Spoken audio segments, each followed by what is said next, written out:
Assalamualaikum warahmatullahi wabarakatuh.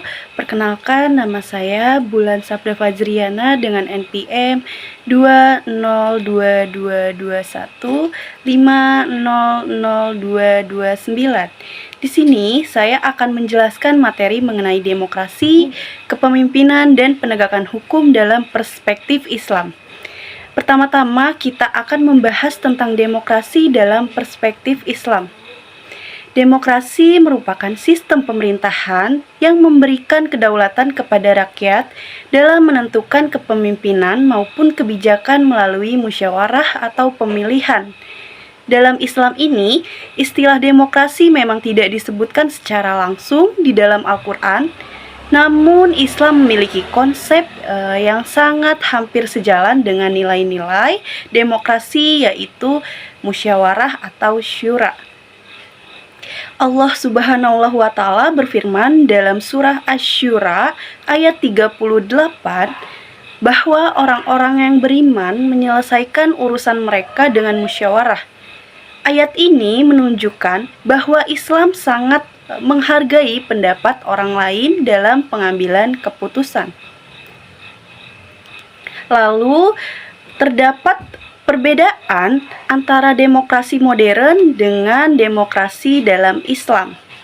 Dalam demokrasi modern, keputusan biasanya ditentukan berdasarkan suara terbanyak, sedangkan dalam Islam, hasil musyawarah tetap harus sesuai dengan syariat Allah. Artinya, sekalipun mayoritas menyetujui suatu hal, jika bertentangan dengan ajaran Islam, maka keputusan tersebut tidak dapat dibenarkan.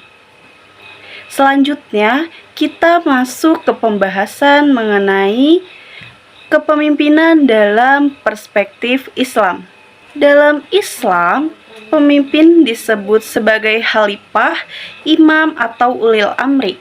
Seseorang pemimpin bukan hanya memiliki kekuasaan, tetapi juga memikul amanah yang sangat besar dari Allah Subhanahu wa Ta'ala dan bertanggung jawab kepada masyarakat yang dipimpinnya.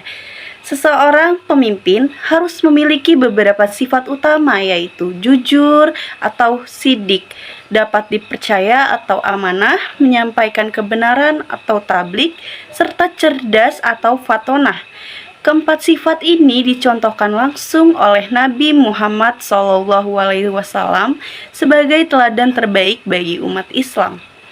Selain itu, seorang pemimpin juga harus mampu berlaku adil kepada semua orang tanpa membeda-bedakan suku, agama, status sosial, maupun golongan. Pemimpin juga harus mengutamakan kepentingan masyarakat dibandingkan kepentingan pribadi dan kelompoknya. Di sisi lain, masyarakat juga memiliki kewajiban untuk menaati pemimpinan selama kebijakan yang dibuat tidak bertentangan dengan syariat Islam. Jika pemimpin memerintahkan sesuatu yang melanggar ajaran agama, maka umat Islam tidak diwajibkan untuk mengikutinya. Selanjutnya, kita akan membahas mengenai penegakan hukum dalam perspektif Islam. Hukum adalah dalam Islam ini bertujuan untuk menciptakan keadilan, menjaga ketertiban, serta melindungi hak setiap manusia. Oleh karena itu, penegakan hukum harus dilakukan secara adil tanpa memandang siapa pelakunya. Islam ini mengajarkan bahwa semua orang memiliki kedudukan yang sama di hadapan hukum. Tidak boleh ada perlakuan istimewa hanya karena seseorang ini memiliki jabatan, kekayaan, atau kedudukan sosial yang lebih tinggi. Nabi Muhammad SAW pernah memberikan contoh yang sangat baik mengenai keadilan hukum. Beliau ini menegaskan bahwa apabila putrinya sendiri melakukan pelanggaran hukum, maka hukumannya harus tetap ditegakkan.